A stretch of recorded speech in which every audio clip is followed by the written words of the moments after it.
Time to start reassembling the computer. Before I got too far, I wasn't testing logic board. Okay, this weird psychedelic pattern is normal. This test pattern that the PC does when the keyboard is disabled. So far, so good. Next, I had to put all the keys back on the keyboard so that I could test the keyboard further.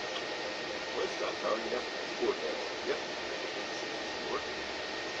So all that was left was just to put everything else back together, such as this drive, and boom, pop. Take a look at this photo I took before, and then after. Wow, let's try it again. Before and after. The computer is fairly recognizable as the one we saw before. Now to put the music test by making some damage progress. First, I tried putting my entry. That seemed to work, so I followed that up with some spy versus spy. The video port is certainly worth better for me.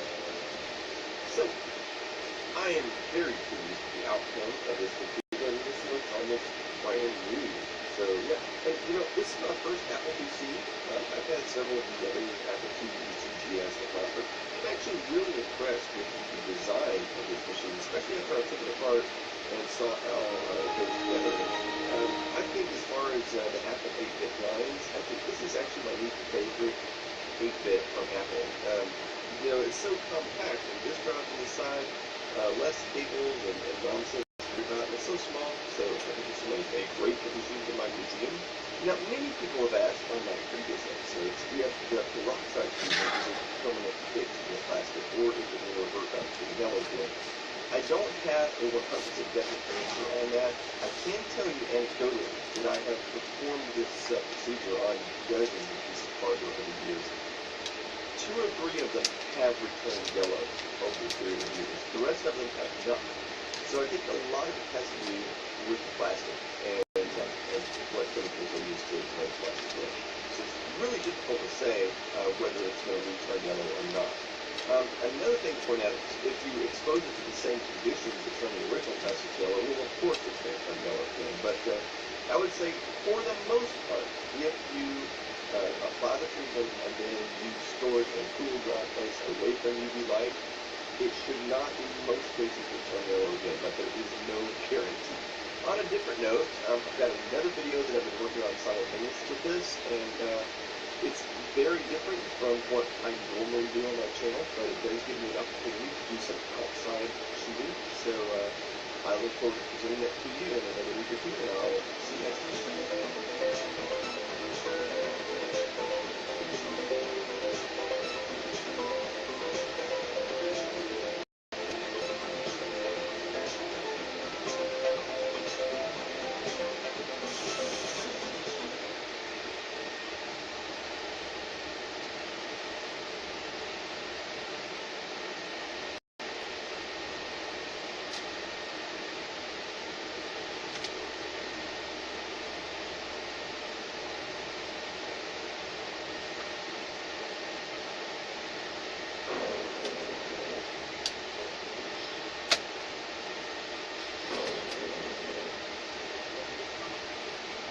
So I found this old Apple A1048 keyboard in a pile of old junk from a storage closet at work. It was in horrible shape, and I was going to throw it away, but then I decided to give it a second life and destroy it. As you can see, it's pretty nasty. Not only dirty, but the keys have yellowed from exposure to heat or UV light.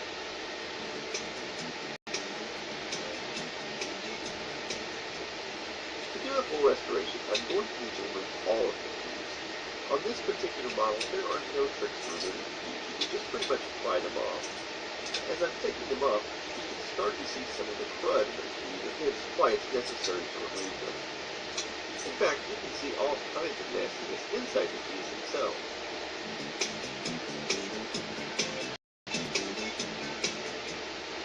Okay, I'll need to remove these metal parts from the larger keys.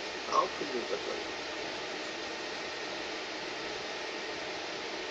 Next, I'll put all of the keys in a bowl with soap and water. I'll let them soak for about 10 minutes. Next, I'll rinse them off and begin the process of cleaning each individual key. It's important to get all 6 sides of each key. Okay, even once the keys are clean, they're still yellow, so we'll come back to that in a minute.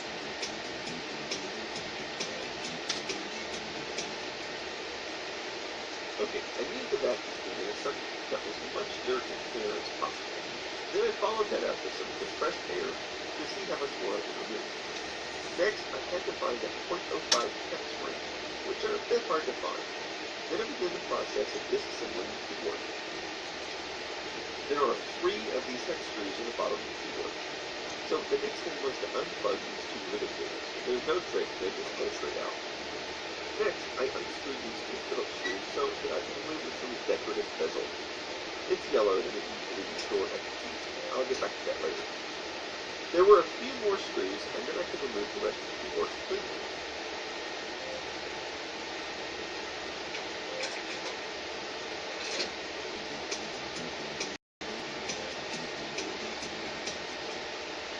Cleaning this part is pretty simple. I just used some Windex and a paper towel. Pretty much the same thing on this part too. Now, this part was a tough decision. Despite the vacuum and compressed air, you can see it's still pretty yucky. Ideally, I could take the keyboard further apart and blast this with water from the garden hose. That would probably take 20 to 30 minutes. I decided to do it just clean in between the contact using paper towels and Q-tips. It actually worked out to be faster, as I got it pretty clean in about 10 minutes. You can clearly see where I cleaned on the right side. And then you can see the whole thing. So I used some denatured alcohol on the USB cable. And you can see that cleans it up pretty well.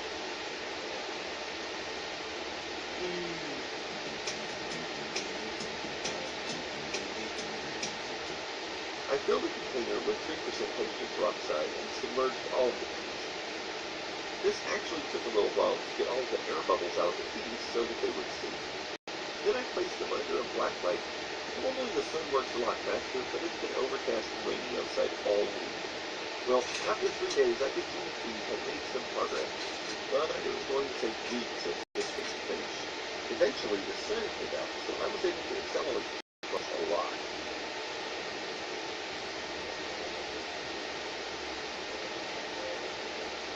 Here's the result after just 2 hours in direct sunlight.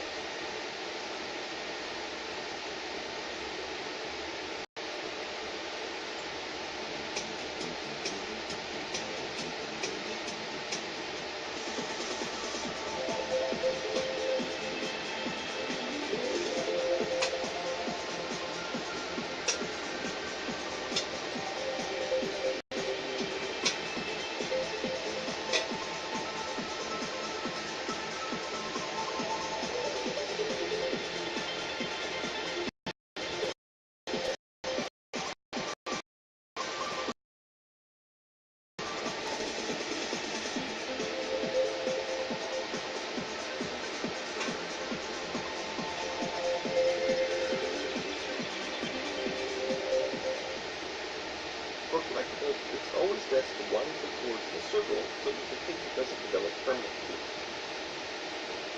I also restored the mouse that I found with this keyboard, but that's a video for another day.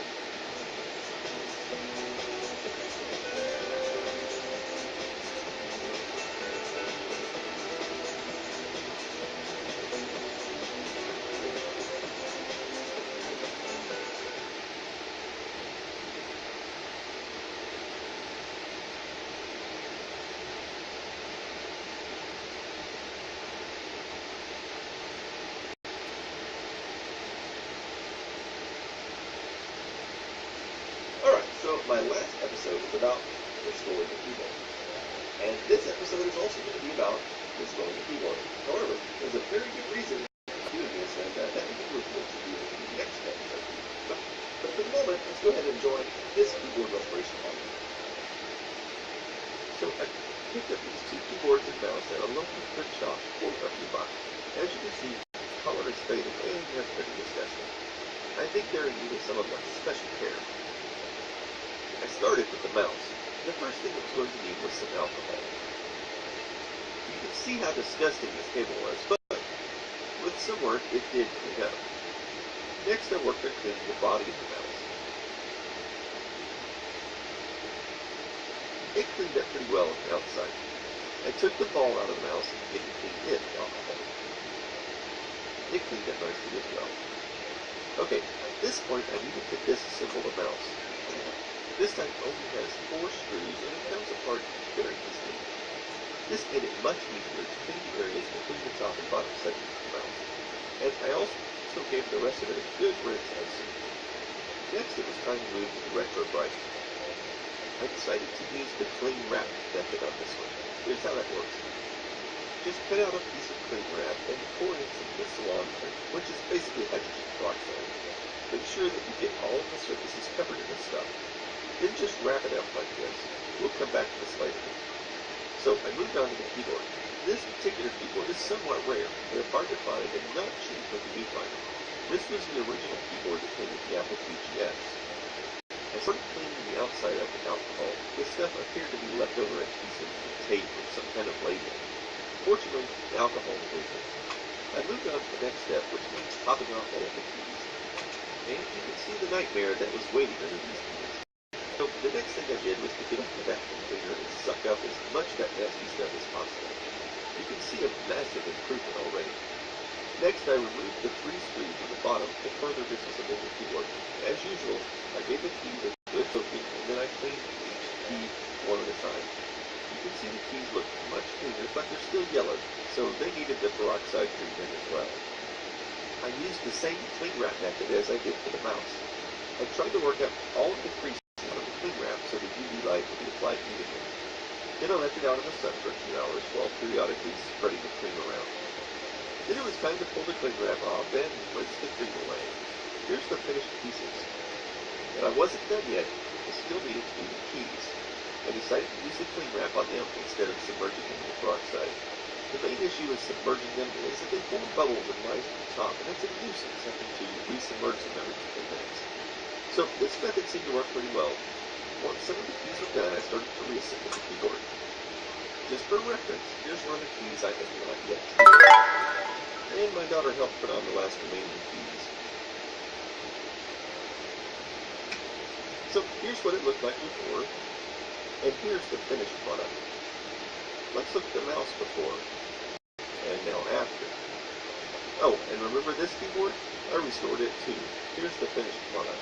Alright, well I hope you enjoyed that. I've actually been doing a lot of keyboard restoration projects. For example, I just restored this Apple Blueberry keyboard. I didn't bother to make a video about it though because I don't want to bore you with like 100 different keyboard restoration videos. But I do have a really interesting episode coming up about Apple keyboards. You'll see in 2 to 3 weeks. So that's why I've been doing all this, and I think you'll really like it. And then after that, I'm actually planning on doing something interesting with this Raspberry Pi. I'm thinking I need to figure out a way to retrofit it inside of something. Like maybe I'm thinking an old compact Macintosh, maybe a Commodore 64 or something like that. I don't know, we'll see. I'm going to find something real interesting to put this inside of. I'll see you next time.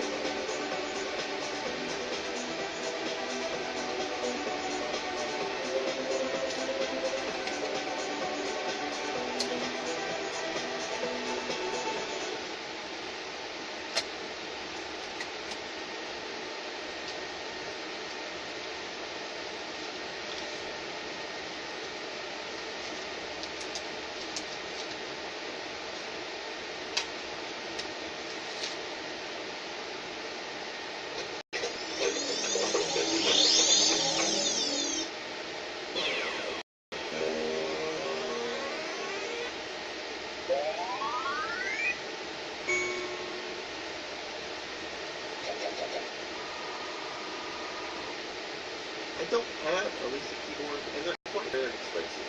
But here's what it looked like. It was quite large and funky, although not really any wider than a modern Apple keyboard.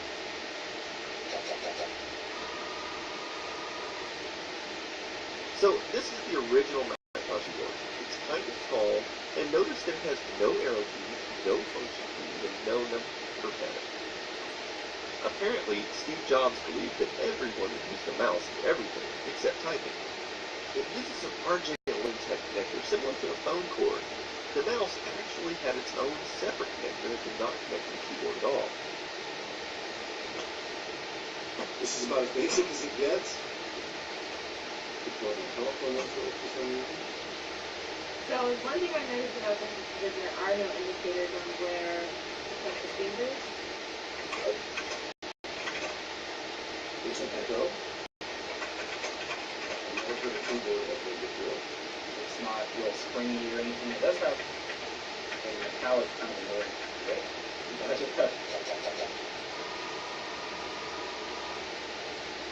This is the Apple Desktop Bus keyboard. As the name suggests, this was the first keyboard to use the new connector type, which allowed many devices, such as a mouse, to daisy chain off the keyboard.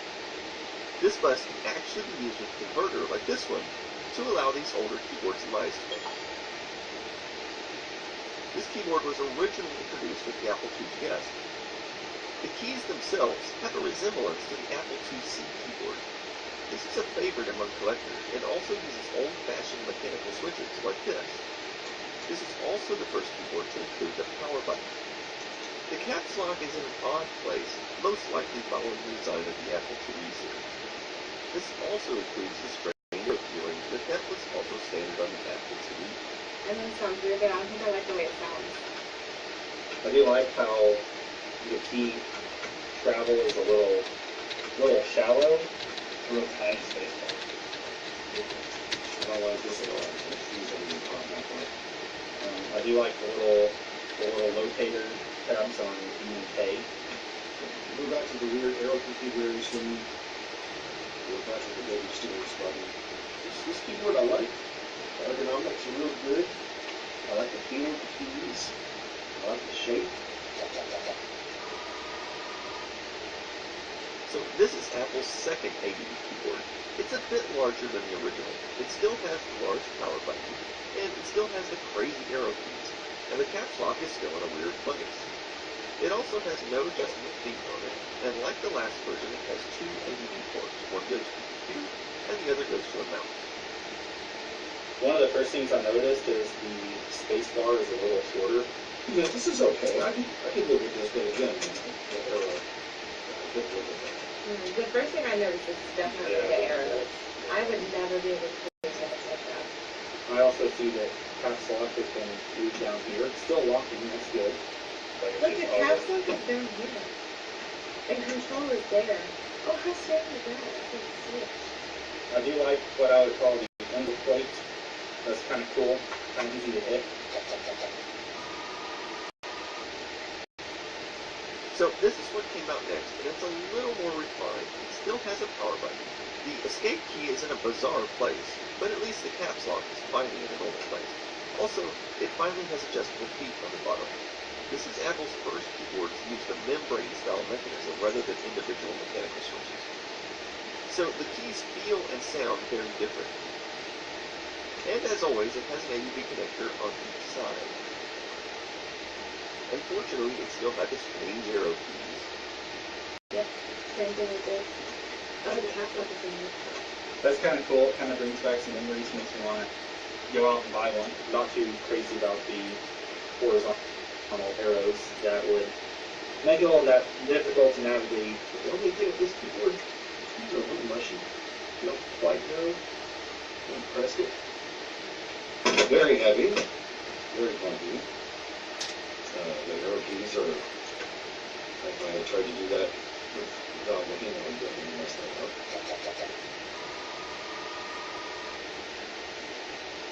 Okay, so this is a bit of an unusual keyboard. It opens up to form an ergonomic keyboard. The arrow keys are somewhat better, but still out of place. This is also the first Apple keyboard to come with volume control button. Notice a smaller power button, and it still has no function keys and a weird escape key. The caps lock finally went to a light-up style, and you do get adjustable keys. As usual, you can mouse to the keyboard, or optionally, you can connect this extra keypad that came with the keyboard, and then the mouse connects to the keypad. And finally, you do get an inverted key arrow key arrangement. And believe it or not, all of these little buttons are the function keys. And I have no idea what the purpose is behind this little plastic cover that comes off. And the keypad also has adjustable keys. Smart stuff, so I think this one's supposed to split apart. you don't see anything like this very often. I think I would be a pain myself with my belt if I had to use this. I like this keyboard. Because of its novelty. Wow, surprisingly, I can use it. Yeah, I was going to say. I can use it like this, but I still don't. Even if it didn't split apart like this, the action on it's pretty bad. Lock away the key's field, and that's the escape key? As long as it looks like your arrows a little bit, you got up and down the correct place, either side to side or through a wall. Okay, so this was Apple's more professional style keyboard. It looks a lot like an IBM style keyboard from that time period. It has a proper arrow key arrangement, and may be the only Apple keyboard ever to have print screen and scroll lock buttons. It has a power button, and the caps lock is in the right place, but the light is up at the top of the PC keyboard. This is also probably the first Apple keyboard with a permanently attached cable. Note it has this cable management system on the back so that you can move the cable to one side or the other. Also, the cable is unusually long, measuring out to about 6.5 feet.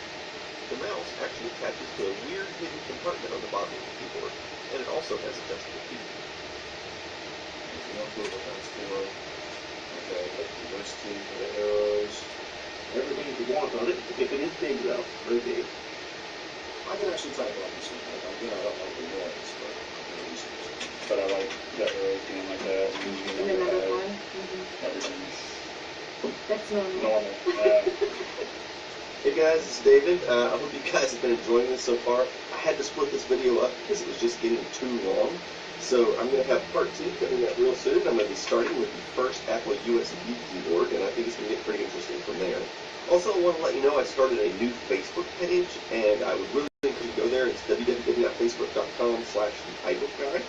And this way you can interact with me better and not only see what's coming up, but also kind of help with the content, with fact checking or just information that needs to go in, because often, I need help sometimes just finding the information to make this stuff accurate and interesting.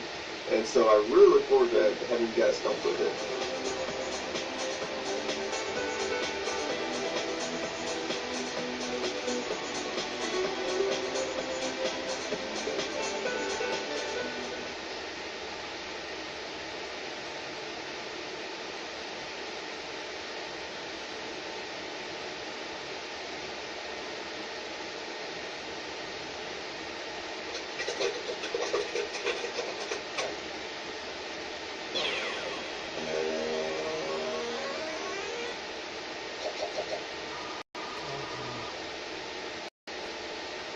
So this is Apple's very first USB keyboard. It was originally introduced with the iMac computer and came in several different colors.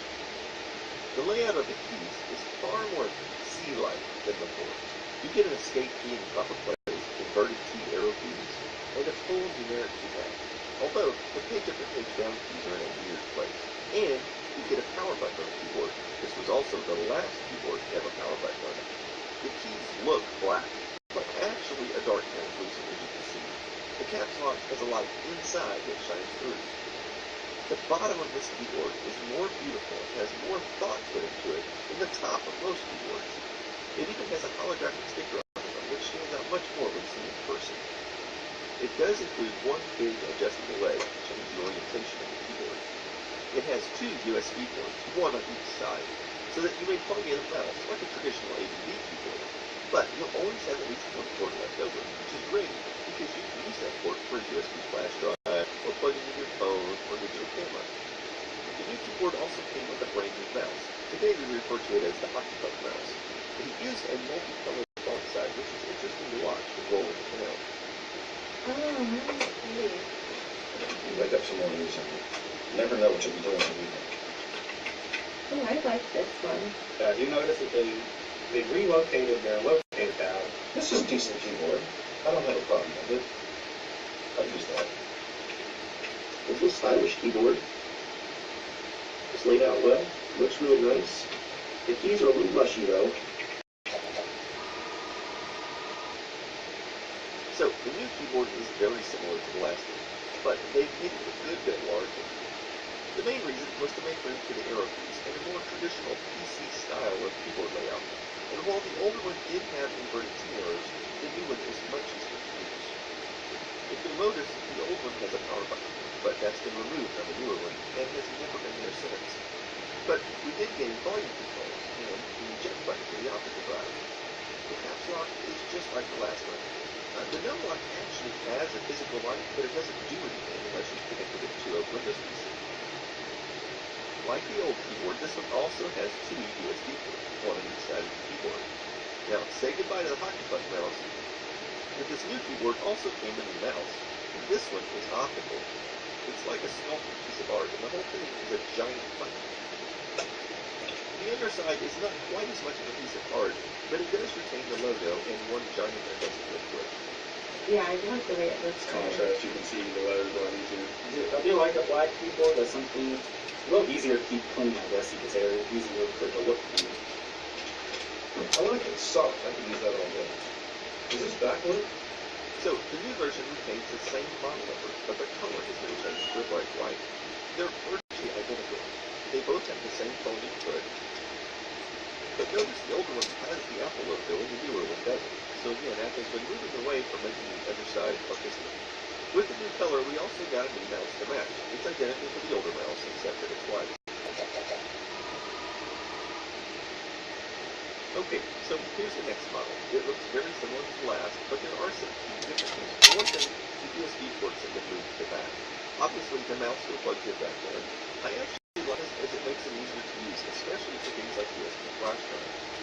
The caps lock key is the only key that lights up. The unlock is completely gone, as a matter of fact. The bottom is very plain and prone to scratching and collecting debris inside. Notice there are no longer any adjustments to the height. It's crazy.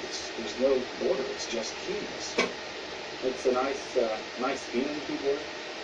Seems okay. I'm a little bit more familiar with this, but it's not my favorite. Yeah. Feels pretty solid, and I could see you kind of getting pretty good and fast on this keyboard. I can do that. It's nice. It's kind of quiet for. That is just pretty comfortable.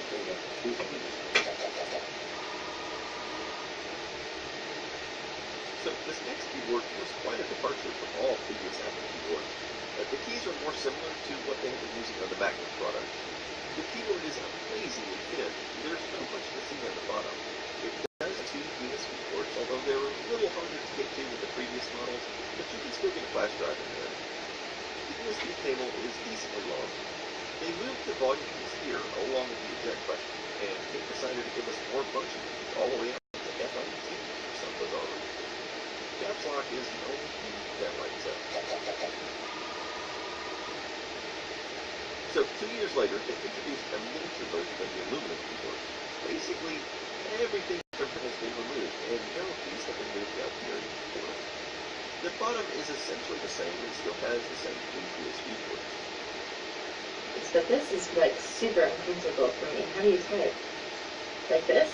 It reminds me of a laptop keyboard, and while those are good to get some really quick work done and things like that, I don't like that. but super thin, so it's easy if you travel a lot. Probably not something I would want to use 8 hours a day. Yes. This is kind of like a keyboard I use at home. No, interestingly enough, this keyboard was so popular that there are many fakes and knockoffs being sold online. In fact, I have one of them here. While it does look extremely similar, it's actually a piece of junk. Notice that it has no USB ports, but the main thing is it's just plastic painted to look like silver. It's Sakto na yung actually upuan very doon. flimsy, and the whole keyboard bends when you type on it. You can see how flimsy it is. Alright, so you can see that the official Apple version costs at least 2 to 3 times more than these pieces of junk, and you can kind of see there's a pretty good reason for that. Alright, so there's some things I want to point out about these white keyboards. Now, I think they're very beautiful, but they have a tendency to fade to yellow, especially if they're exposed to any UV light or heat, and they look terrible, and they're a pain to apply to restore them, and you've seen some of my previous videos on that. So that's the thing I don't like about these. Now, if you have black keys, then that's not a problem. You shouldn't have to worry about that if you got black keys. Now, I want to say something about these aluminum keyboards. Now, I love these keyboards. I love the way they type, and I love how small and efficient they are. But there is one thing that just really irks me about it. And if you spill anything in them, like even just a teeny few drops of water, and they get under the keys, it's done. It's broke. It will never work again. I've thrown 3 of them away because of that problem, and you can't repair them. They're actually glued together at the factory, so there's no practical way to take them apart and figure out what's wrong. I've seen some other videos of people trying to take these apart, and they just destroy them. So I will not be buying any more of these, despite the fact that I do love them, because they're extremely expensive and they break too easy. So I'm sure people want to know which keyboard is my favorite. Well, I couldn't just really pick one, so I want to go ahead and tell you. This one types the best. I mean, I like the feel of the mechanical keys on this original ADB keyboard, but I could never use this for a day-to-day keyboard because, well, the arrangement of cursors and a variety of other things. As far as which keyboard I think is most beautiful, I think the original USB keyboard, the blueberries, and of course they come in other colors too, but this is the only one I have. But I think these are beautiful pieces of art. I mean, they're really amazing. But again, I could probably use this every day, but I'm not going to. As far as actually using day in, day out, I got to give it to the aluminum keyboards. I already told you my gripe about these, so after this one breaks, I'm not going to be using aluminum anymore. But as long as it keeps working, I'm going to keep using this one. So this is my favorite one to use. Okay, so I wanted to say one last thing. I'm pretty fond of Apple keyboards. I always have been. But the one thing I don't care for is their mice. Especially in the last decade, I really think the Mighty Mouse with this little ball thing up here, it never works right. In fact, if this keyboard history video is proved to be popular, I'm going to go ahead and follow it up with a mouse history video, and I'll elaborate on some of the reasons why I don't like their mice. Anyway, I hope you enjoyed this little quick series, and I'll see you next time.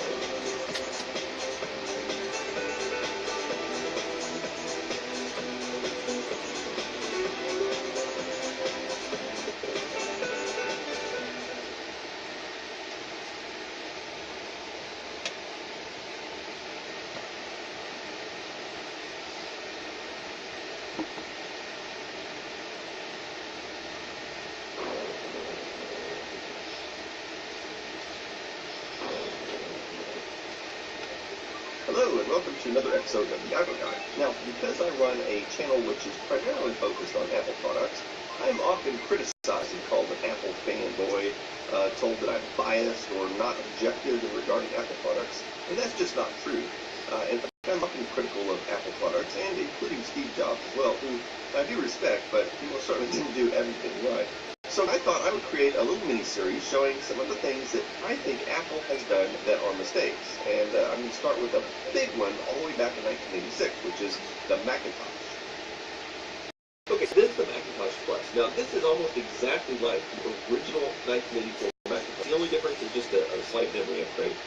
Now, this was Apple's flagship product. This was the platform that was supposed to take the company into the future.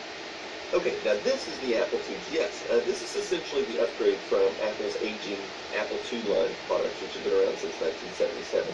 Alright, now get ready for me to blow your mind with a fascinating conspiracy theory. Both of these machines were on the market at the same time in 1986. Let's do a little comparison. First, let's take a look at the raw hardware specifications. Okay, so both machines had a 16-bit CPU. Now, the Mac CPU had almost 3 times the box detail. Alright, now what might surprise you is that the Motorola chip used in the Mac was not as efficient per cycle as the WBC chip they used in the Apple IIgs. But not only that, the Apple IIgs actually went a lot faster, but Apple specifically limited in order to make sure it could compete with the Macintosh. Now, how crazy is that? As for RAM, the Macintosh can support up to 4 megabytes, whereas the 2GS can support up to 8 megabytes, making the 2GS superior winner here. Let's look at the graphics. The Mac had a monochrome screen, and let me be clear, it literally had only 2 colors, black or white. There were no shades of gray at all. Fine for text, I suppose, but this is what some common games look like on the Mac. They weren't very pretty. On the other hand, the 2GS had full color graphics with 4096 colors, similar to other 16-bit machines of the era. Putting this to a huge difference here, the 2GS was also the clear winner in this category. What about sound? The Mac has a single 8-bit DAC for playing samples. Now, this was okay for putting little sound into the program. But synthesizing any sort of music required the CPU to do a lot of work. The 2GS, on the other hand, had a very advanced synthesizer chip which can offload most of the work so the CPU doesn't have to do it. But again boosting the overall speed of the system despite the slower clock speed. Again, the PGS is the clear winner. Okay, so what about expandability? Well, the Macintosh has essentially no internal expansion slots. It had the basic ports like serial, external drive, etc. That was about it. The PGS, on the other hand, had those same external ports, but also had 8 internal card sockets that could be used for all sorts of things. Once again, the PGS is the clear winner in this category. Okay, so if the PGS can do all of these things, surely it must be the most expensive product, right? Well, you'd be wrong. The Mac sold for $2,599, whereas the PGS sold for $999. Now, you might say that comparison isn't fair because the Mac had an option larger, whereas the PGS customer would need to purchase that separately. Okay, no problem. The monitor costs $499, so that still puts the PGS at more than $1,000 less expensive than the Mac. I'll also point out that the PGS was the first to introduce the ADB keyboard and mouse device, where the Macintosh was still using a proprietary keyboard and mouse at this point in time. Alright, so let's bust 2 more misconceptions. Now, one person might say, they say, well, what you're looking for with the Macintosh is the extravagant graphical operating system that was revolutionary, and that the hardware in the Mac was specifically designed around this software. And what you're going to see is that's not entirely true. And yes, that was certainly next to finding quality in the marketplace, but let me show you the PGS running its own graphical operating system than GSOS. Not only does it look exactly like the Mac's operating system, but it was also in full color. So I dare say it looked better and provided a better overall experience for the user. You can also mount network shares from a Macintosh server, as well as read and write to Macintosh formatted floppy disks. So somebody might say, well, the Apple TGS is just a continuation of the Apple II line, and Apple really needed a fresh start with a new platform in order to drop all of the legacy stuff holding them back from advancing the platform a little more. Well, let me introduce you to this thing called the Mega 2 chip. This chip is a complete Apple II system integrated into a single chip. This is the same chip that used in the Apple II card that was later used to get the Macintosh LC backwards compatibility with Apple II software. So this same chip is essentially what gives the Apple IIgs backwards compatibility with the Apple II, because otherwise it is a completely new platform. Okay, so here's what I've been building up to in this whole video. Why did Apple go ahead and dump and neglect this system